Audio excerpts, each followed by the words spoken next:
Hi everyone, I'm Anagha from Access Language School, and in this video let us discuss about some general English proverbs.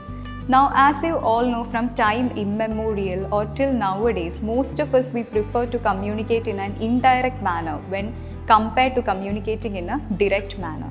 And knowingly or unknowingly we make use of proverbs in our communication, especially in our native language Malayalam. And English also has its own proverbs. Now, first of all, what do you mean by proverbs? Proverbs are traditional or historical sayings which are special to or which refers to a particular region or a country. And they are short, clever sentences which usually offer an advice to the person whom you are communicating to. So let us have a look at some of the proverbs which you might be familiar with.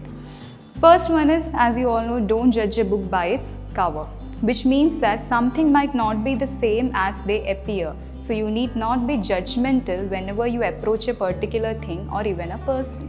Second one is, strike the iron when it is hot, which means that this particular proverb has been taken from the sayings of the blacksmiths, the people who work with the metal.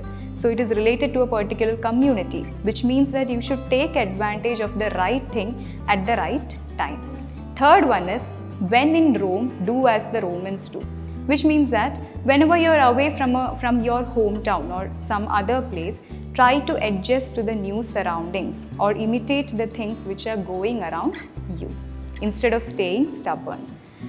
Fourth thing is, it takes two to tango.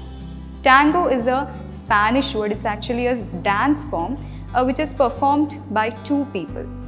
So it cannot be performed with the absence of one person. So it is usually referred to as a fight expression, where generally a person tends to shift all the blame or entire blame to some other person, but actually both of them would be responsible. So it takes two to tango.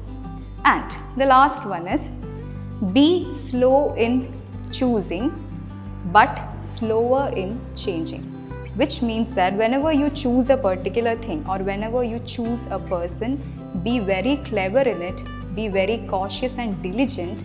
But if you have to change that, again be cautious, be slow in changing. It would be better that you stick to that particular thing. So these are some of the basic English proverbs which you can make use of in your daily conversation, or you may have already came across in various situations. So I hope it was useful and informative. Thank you.